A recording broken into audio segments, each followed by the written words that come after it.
দুনিয়াতে সারা জীবন কষ্ট করলেন, ধরেন সারা জীবন কষ্ট করলেন, আপনি চির দুঃখী, যেটাকে বলে চরম দুঃখী, কখনো সুখ পেলেন না। শুনে রাখেন, যে মানুষগুলোর জীবনে অনেক আকাঙ্ক্ষা ছিল কিন্তু পূর্ণ হয় না, অনেক লোক এরকম আছে, এটা অধরা রেখেই দুনিয়া থেকে চলে গেছে। অনেক নারী আছেন যে স্বামীটা একদিন মানুষ হবে, সে আশায় সারা জীবন বুক বেঁধেছেন, কিন্তু এই আশাটা পূরণ হয় নাই, এ অপূরণীয় আশা রেখে দুনিয়া থেকে চলে যেতে হয়। যাদেরকে আমরা জনম দুঃখী বলি, চিরদুঃখী বলি, এই মানুষগুলোর সম্পর্কে একটা বিশুদ্ধ সূত্রে বর্ণিত হাদিস শুনেন।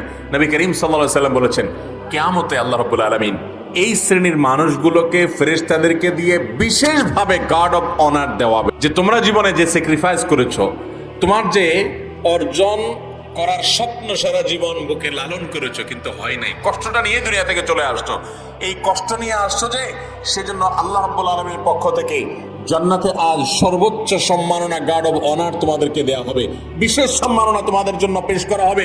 ওই সম্মাননা পাওয়ার পর মনে হবে যে দুনিয়াতে যত কিছু আমার অপূর্ণ ছিল, যত কিছু আমার পূরণ হয়নি, তার সবগুলো পূরণ না হয়েও আমার জন্য ভালো হয়েছে, কারণ আজকের যা অর্জন হয়েছে দুনিয়ার সে অর্জনের তুলনায় এটা অগণিত গুণ ভালো ছিল, শ্রেষ্ঠ ছিল।